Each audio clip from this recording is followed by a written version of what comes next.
And welcome back, adventure racing friends. I'm Heidi Miller for ARWS series.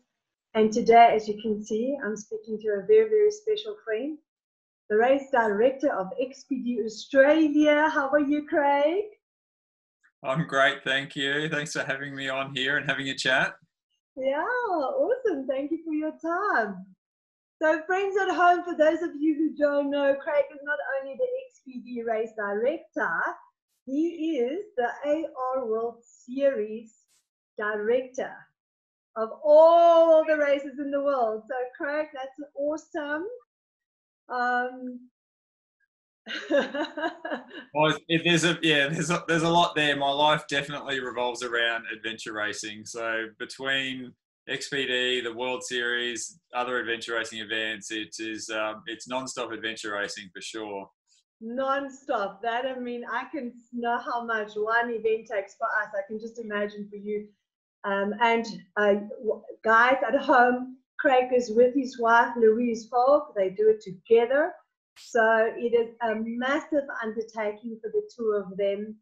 And before we go into XPD and hear more about their race in Australia, Craig, why don't you share with all the viewers at home a little bit of information they might not know of you guys? Please tell us, where did this whole thing start? Yeah, it's one of those things, isn't it? You do something and you think that was fun and you want to do a little bit more of it, and then before you know it, you've committed your life to this one pursuit that if you look back beforehand, you would never imagine that your life could take that sort of path.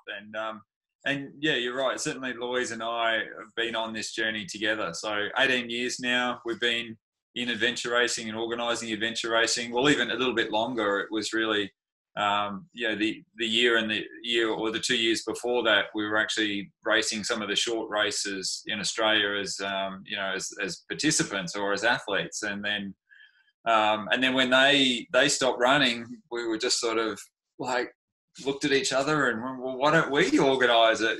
So it sort of began that journey together. We just started organising events, and people like the events that we put on, and we love doing it, and we love the challenge of it. So it just grew from there. Well, it is a lifelong time together. But Greg, what did you do? Let's just go back a little bit. I want to know for myself, what did you do before you started doing these races? What happened to that part of your life, of yours and Louise? Yeah, it's like I was in the Australian Army before then, so I had a bit of a military career before I got into adventure racing, and but a lot of that was a lot of it was sort of in logistics, and I was an officer in the Army, so I had a lot of that sort of leadership sort of background. But I also really relished the adventure training aspects within the Army. So whenever I could, I'd get out and do the adventure training activities, the abseiling, the roping, the caving, the paddling, whatever it was, whatever opportunity I had, I'd sort of get into that. And and really, Louise and I, we sort of kind of met through rock climbing, actually. So being outside, climbing, going on big expeditions. So that's kind of where we started. And then, after a few years of climbing, adventure racing came along. So it was an easy kind of step into that sort of thing as well. Well, that's wonderful, Craig. And I think we need to mention here as well that you've got two beautiful boys. And they are now bigger, but I can remember meeting them for the first time at the World Champs in France. I mean, how many years back was that? They were two little, toddlers, really, a little bit. I know my boy was just born, like he was just walking, and they were playing there in the sea and in the water. And I mean, basically, what I'm trying to tell our friends, it's a whole life of adventure racing and dedicated towards this life. And you have a family as well, you have to fit it all and juggle it all together in this mix. And how's that going for you guys? Yeah, well, it depends which day of the week you ask, really. Like I guess any parent, sometimes things are amazing, other times everything's falling apart. You just can't imagine how it's ever going to get put back together. But it's interesting. The kids have always been around adventure racing because Louise and I are both so involved in the events and racing. It's you know, it really is our lives. So the kids have just had to be part of that. There's no option that they're, you know, they're doing something else with a different, you know, sort of different part of our lives. It's just adventure racing. So, you know, so yeah, that's right. In France in 2012, we took the kids on a world trip. You know, I think they were like 2 and 4, something like that, or you know, they were not very old, but you know, that just is how it is. They have to, you know, just be part of the family and come on the trips and come on the adventures. And yeah, and it's really it's great now. They're obviously getting a little bit older. Our youngest one turned 12 yesterday, so yeah, so they're really coming along, and the eldest turns 14 soon. So they actually came this year, and they're at the point now where they're kind of, we've done a few short races with them, like, you know, actually participating, and they always come to the events just about, but they're actually working at the most recent adventure race, and they were working hard. You know, they were up late at night, and the poor little one, you know, Sam, he's, you know, not little, he's 12 years old, but, you know, he and I were organising the logistics, and I just have this, you know, picture in my head. He was in the back of this truck, and everyone was handing in their paddle bags to him. So, you know, like, he was getting buried in these paddle bags, but he was like, you know, it's all right, pass it up, you know, and he's trying to drag these big, heavy paddle bags in. So, yeah, so it is sort of, yeah, it really is a family, you know, sort of family affair these days. No, I think it's wonderful. Then I hope what do you pay them? For the game or pocket money, or what's the reward?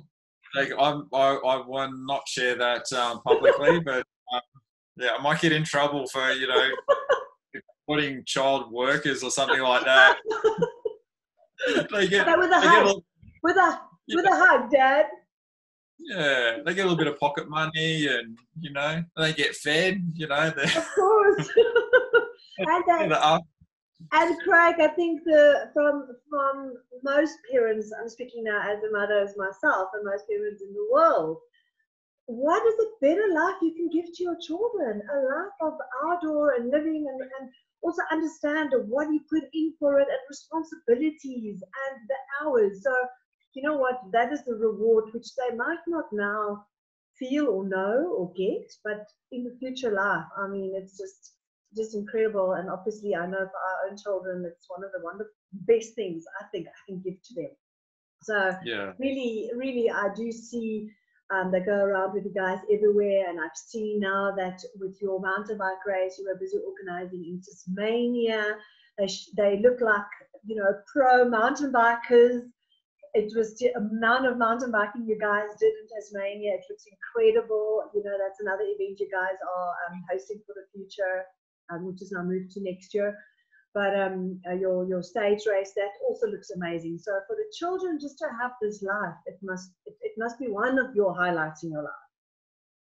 Oh, it is, yeah. And if you sort of look back at the memories that you have with your kids, you know, some of my most cherished memories are, you know, involved in the racing. You know, like I was just mentioning Sam there getting buried in paddle bags, but, you know, probably 2 years before that, one of my best memories of Will, the eldest, was he, you know, was with me at the start of one of the races, and it was pouring rain, and we were trying to decide whether to go or to, you know, delay the start, and he was getting soaked, but he was there with me, and he, you know, he had the flags, and he had the PA, and then, you know, we went off, and he would chase the teams around in the car, and he had the iPad out. He was actually giving me good directions to find them. So it was, you know, some really good times and really great memories. So yeah, I think that, yeah, it's pretty special to have your whole family involved like that.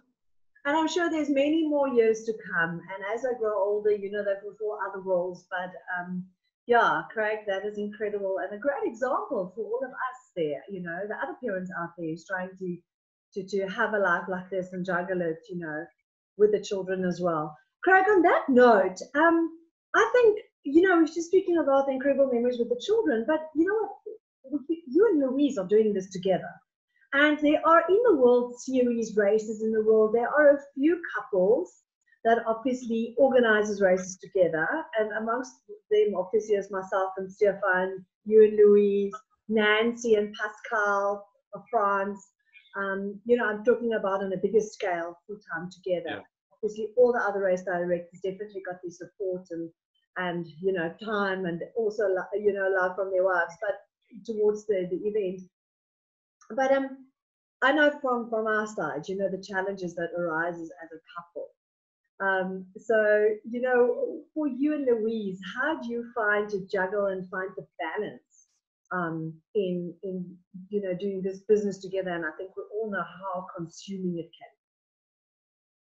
Yeah, it's like, yeah, that's right. It's totally consuming. And, you know, even I guess for the other race directors, it's, you know, just as consuming for them. You know, for some of the athletes, it's, you know, it's their lifestyle, it's their passion too. So we've all got this, you know, this balance of adventure racing in our lives and, you know, in our family, and trying to, you know, keep them nice and balanced. But, you know, for Louise and I, it normally works pretty smoothly. It really is a good sort of relationship. And I'm not just saying that because we're recording it on the camera. It really is true. You know, we sort of complement each other, and we're also very pragmatic. I think when we're in our business mode, or, you know, when we're in our race mode, or we're in our directing mode or safety mode or whatever it is, we're very pragmatic. And we, you know, there's not a sort of an ego element to it. We're just like, okay, you know, it's a very results driven. What's going to achieve the result? You know, how do we get to, you know, to this, you know, from this point here to where we need to be? You know, how do we deliver the best thing possible for, you know, for the athletes who are here for it? So yeah, so I guess our relationship there when we're running the race is yeah, very pragmatic, very about achieving, very goal oriented, I guess. Yes, and I think it's also, that's a driving force between like a winning team. You are a perfect team combination, and obviously over the years you find, like you say, you find yourself, and you know, what are you better at, and what is she maybe better at, and how you put it together, and how the roles change. But I mean, yes, and perfect team makes obviously you like only focus on the goal. Exactly, and it's just so obvious. That's adventure racing, you know, at its heart, isn't it? It's about checking your ego at the door, as they say, and working out as a team what's going to succeed. And we see that with the experienced teams, you know, racing around the world, racing our own countries. Those that, you know, are a good team and they support each other and they're focused on the goal and not blaming anyone, or not, you know, sort of not worrying about that. They're the ones that are successful. So yeah, so overall, yeah, it's just fundamental to adventure racing, isn't it?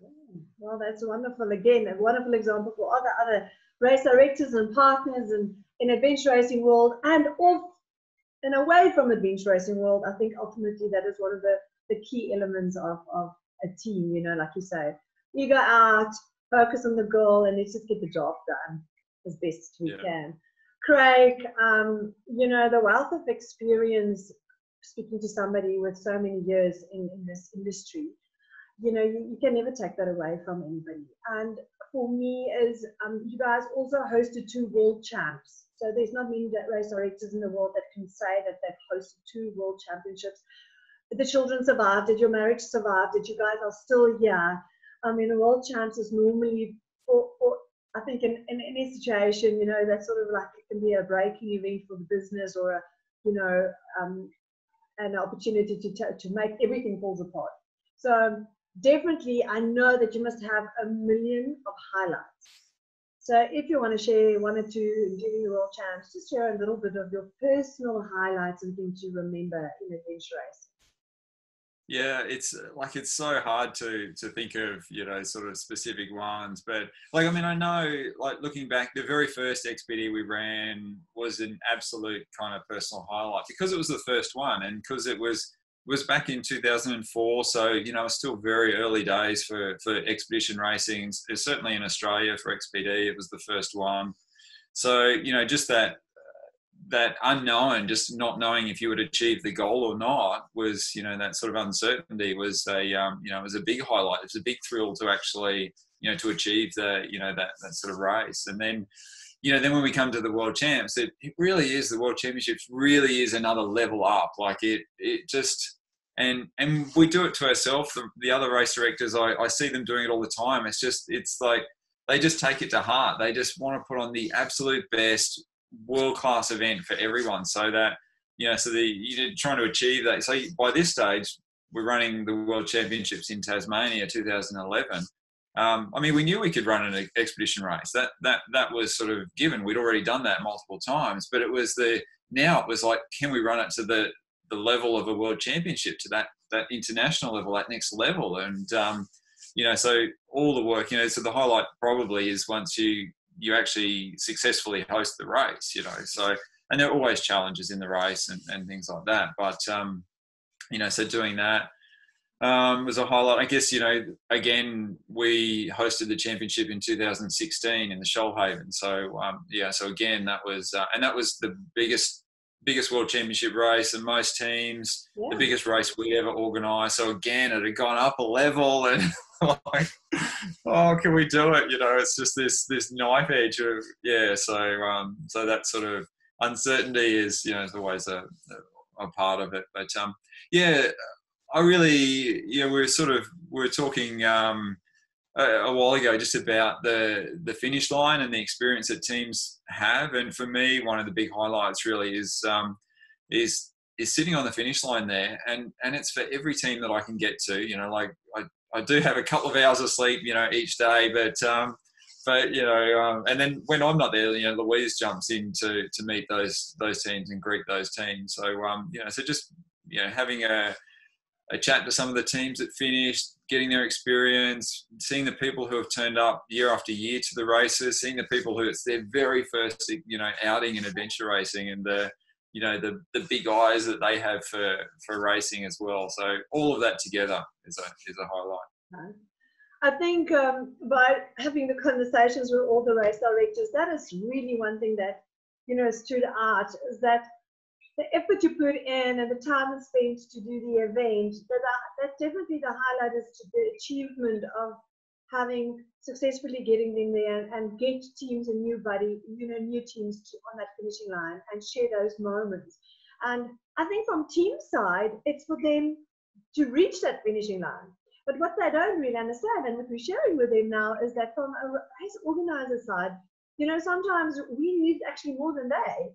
Like we need that bigger eyes or tears or hugs or whatever, because we sort of bounce off from each other, and it's absolutely beautiful.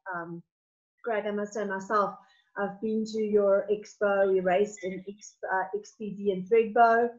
It was an incredible race and a highlight for me. For always, it will be, one of my biggest highlights in my personal life.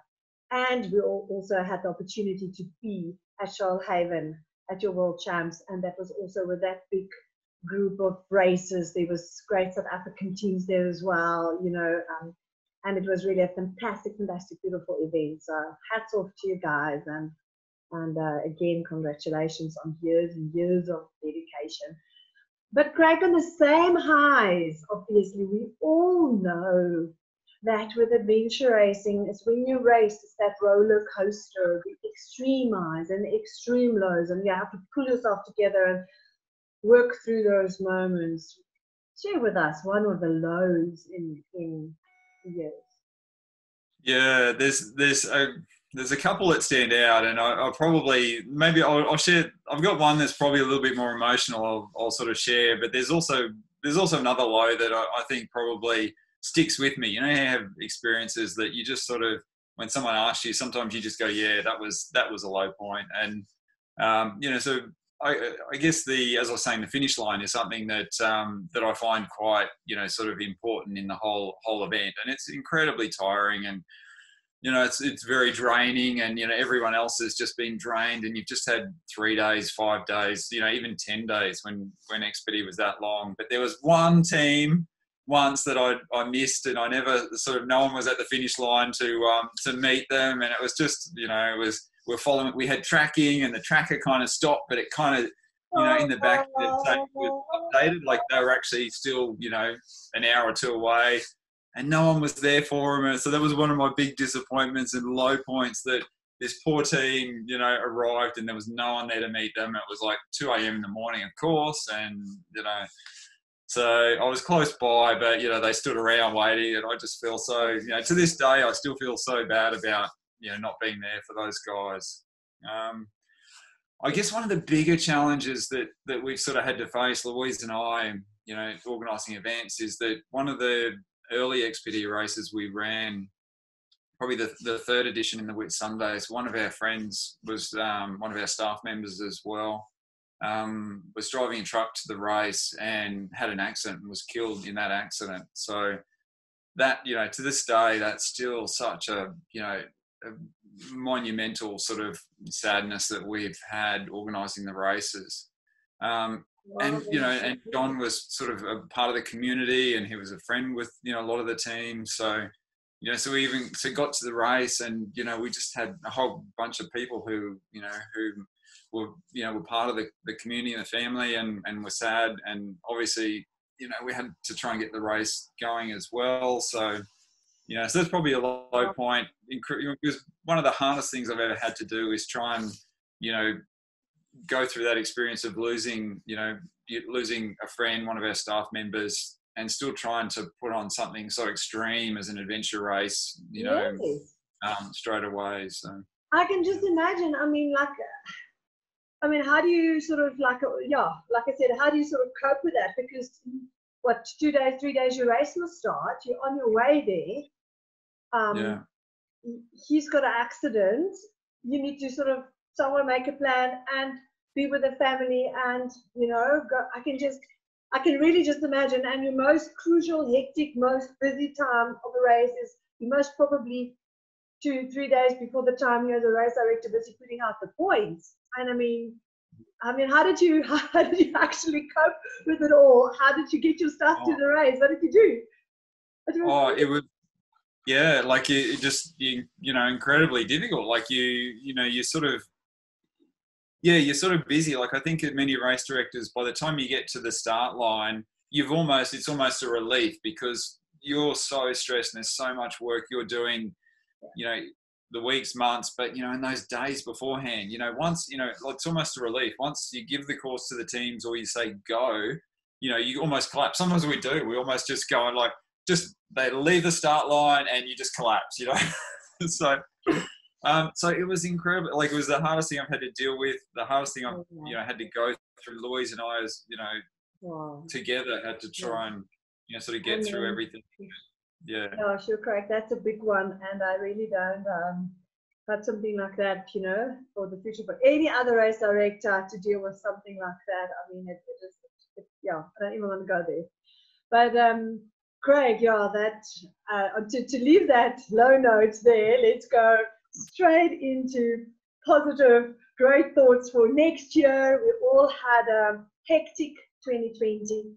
I think from a World Series side, director, conveying the message and the thoughts to all our race directors that all the races are basically could not happen this year, and we are only focusing on good energy and positiveness for 2021. Speak to us about your XPD race. How many years is that you have XPD Australia? Yeah, so we're up to the 11th edition of XPD now. So we've been running it in 2004. So what's that, like 16 years we've had XPD as part of the calendar in Australia. And we don't run it every year. We sort of because of the way the country is and the environments, we change it a little bit. So so we're up to 11 editions of XPD.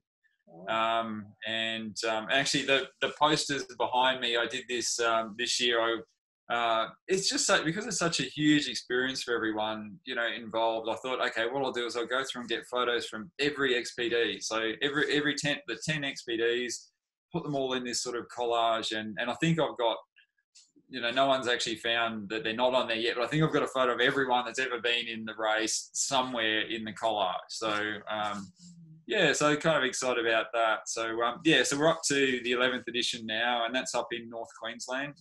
We're basing it out of Palm Cove, which is just near Cairns, so people can fly into Cairns. It's a great place.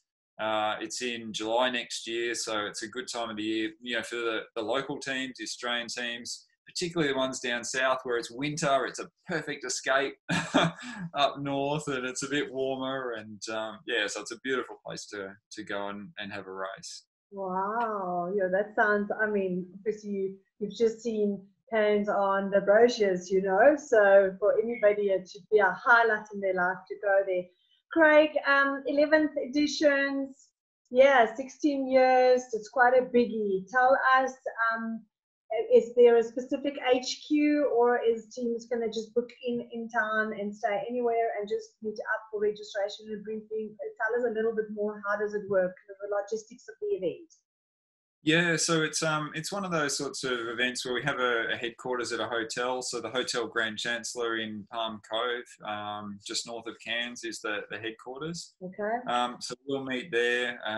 Teams can choose to stay, you know, elsewhere, or they'll stay at the hotel with the race. We have a couple of days there beforehand getting ready. So we have our registrations, and then we're doing the sort of the kind of the lockdown where teams get the course, and then they start the day that they get the course. So yeah, so you can kind of enjoy a little bit beforehand, and then we kind of do the registration and the briefing, and then you get the course, and yeah, and then you're out doing the race. Craig, tell us, are they racing from the hotel or the town, or are you busing them out? What is sort of the feeling of your event? Is it a big circle? Yeah, so we always finish at the headquarters. So Palm Cove's the finish line, and we don't announce where we're starting, you know, until just before the race. So sometimes, yeah, it's either you'll do a loop, so you'll start there and go and do a loop and come back, or you'll get bussed to the start point and make your way back. So it just depends on the year and the course. So, okay. Yeah. Craig, and if you can tell us the distance, is it your 5 to 600K distance, your winning time? Give us a little bit of specs. Yeah, so it's one of those races. So the winning time's about 3 days. So the really fast guys who win the race take 3 days to finish it. And the course is open for 6 days. So we often get XPD's really, one of the things I love about it is it sort of attracts and facilitates people getting into racing or a long race for the first time as well. So you have, you know, all of our normal teams who are quite quick and quite experienced, but you also have all the new teams who are just giving it a go. They maybe it's their first adventure race. I mean, that's how that used to be in the old days. You would just pick a race and you just go, we can do this, we'll give it a go, you know. So it really facilitates those teams to come along as well. So we always get teams who have never done an adventure race before and just go, you know, who are confident and just say, we can do it, you know, and have a positive attitude, and we do, you know, whatever we can to facilitate that. So we don't have lots of cut-offs, and we, you know, and the leagues aren't technically too difficult, you know. It's just, but it's you just add a lot of them, you know, together, so it becomes much more harder when you try and sort of complete the whole journey. But so I guess teams, 5 days, 6 days, you know, the slower teams should expect to come in, and then we have our presentations at the end, and everyone heads home. Craig, tell us about the boats. What kind of boats are they using? Is it Bycroft? Are you supplying the boats? What water are they going to paddle? Yeah, so they've got a couple of different sort of styles of paddling that they can, you know, the teams can look forward to. So there's a little bit on the ocean. So North Queensland's really, one of the really cool things about racing in North Queensland is that you have the Great Dividing Range comes so close to the coast. So in a very short space of time, you can be on a tropical beach, blue water, you know, palm trees, and then you go over the mountain, and then you get to the expansive kind of Australian outback, you know, the massive open spaces, the big kind of rolling, you know, sort of landscape. So, so the paddling, you know, be on the oceans, and there's some great rivers. So we have this really, sort of the dividing range. So when the water lands on that, you know, some of it goes to the west. So it goes, you know, it travels thousands of kilometers before it meets the ocean, you know, otherwise, so you get these rivers that are really long and meandering and have beautiful water, and, you know, sort of eucalypts hanging over them. So, and sandy bottom. So they'll do a bit of that paddling as well. And then then some of the shorter rivers that, when the water drops down off the range, it's a little bit more exciting, and there's a little bit more white water. for teams to sort of paddle, a bit more moving water. So yeah, and the boats themselves, we're using we use plastic sit on top surf skis, the CTRs. And yeah, they're a good stable boat that have been used around the races here, but they're also reasonably quick. Like I like to think that they're, you know, the very entry level of a enjoyable to paddle, quick sort of boat. So you don't feel like you're slogging away too much. I mean, you always, after a couple of days paddling, you probably will, but yeah, they're quite sleek. I mean, that sounds like awesome paddling. You know, if you're going to add a little bit of sea and a river, it sounds also like hard work for the race director, because it sounds like moving boats. I hear trucks moving here back and forth with boats. Yeah, that's very interesting for the team. Yeah, that's right. We've always been a little bit kind of plan the course and worry about how logistics works later. And, I always sort of think, oh no, you got to think about logistics more carefully and how you're going to move all the boats. And then you find this great paddle or, mountain bike and you go, oh, we've got to have this in it. And then you go, and we've got to have that in it. So yeah, so you just go, oh, okay. But I mean, the logistics guys that we have, like the guys that I have that sort of come and do it each year, they know what they're doing. They've been doing it for years. They've been part of the world champs. So they're really good at moving gear around. They know the importance of having it there at the right time. And, so it's often, pretty smooth. Any sort of anomalies are, not normally part of the event. So. Yeah, no, that's all the advantage of years of experience. And I do normally find that that's the challenge, that you go to a specific area and there's just so many incredible places and spots, and how to put it together and make sure that if you put it together, it works. So that is the difficult part always, I think, of the race directors. Craig, some races got rope work, some not. Do you think there's a place for rope work in your event for next year? Yeah, definitely. And I've got a really good site that I've sort of picked out, and I need to do a bit more work on it. But I've got this great sort of canyon area that I'm sort of looking at an interesting ropes course that we can do through. Not super technical, but just like really enjoyable, and some beautiful rocky kind of slabs and abseils, and sort of working your way through a canyon. Not wet and cold canyon, but this sort of these big sort of outback kind of rocky chasms that you can kind of weave your way through. So yeah, so we're looking at that, and pretty much since with Corona coming around, we all sort of looked at our events, went and then putting it off to next year. Some of these things we have to now go back to our sort of permissions and go back to our landowners and redo all those steps again. So, but yeah, like I think there'll be some exciting rope work for the race. So, but more work to do there. But that sounds awesome. It sounds really much like a wonderful adventure destination. Like you've got all these elements and you can put it in together, so it can work great. Craig, you're speaking of rope work, so I guess obviously there will be some gear involved with that. But any other specific gear for the team to consider with your event, or is it just the standard stuff on the list? Yeah, I mean, it's pretty standard, and even all the rope gear, we provide all of that. So we supply all the harnesses and the rope gear and all of that sort of stuff. So teams don't, and even the helmets and stuff. So teams don't necessarily need to bring their own for the events that we put on. It's that's all part of the package. The boats, they are supplied. So, I mean, most people will bring their own paddle, but we can supply people paddles if they need it, especially if they're new to the race. They may not have that sort of thing, but all pretty standard. Backpack, if you've got that and you've got some runners, then you're good to go. Good to go. That sounds good, Craig. To make the entry difficulties less, like all the things people need is always such a challenge in the beginning, especially if you're a beginner team and it costs so much money. So it's actually great if you can do an event which just makes it for you a little bit easier to enter and to be able to do it. Craig, when you're speaking about gear, what is the weather? Because obviously it's north, it sounds tropical, it sounds warm. Is that correct? Well, it's warm during the day and it's cool at night. So it's in the sort of the area of the race is, it's a kind of a wet season, dry season kind of climate. So it'll be in the dry season. So you don't really expect a whole lot of rain at all throughout that sort of time.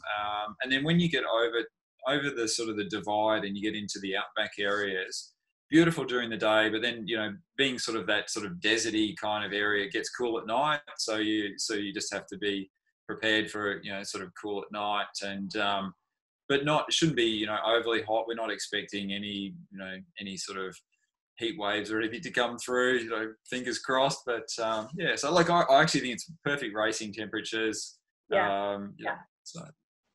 So, Craig, everything sounds very good to me. I know over the years you are quite particularly about your maps. There's great navigation in your race. Is it still the same format where you always make the maps for them, like on an A3 on your sheets? Is that still the way to go? Yeah, that's right. And navigation is a big element of the sort of the races that we put on, and it's the sort of the style of the landscapes that we have here kind of lend themselves to more big scale navigation. It's not necessarily a fine detail orienteering style of navigation. It's more, big country, big open spaces. And a lot of the time you can see the terrain. You can stand on a hilltop and you can look into the distance and you can try and pick all of the different mountains. You're going to go, okay, we've got to go over to that mountain over there.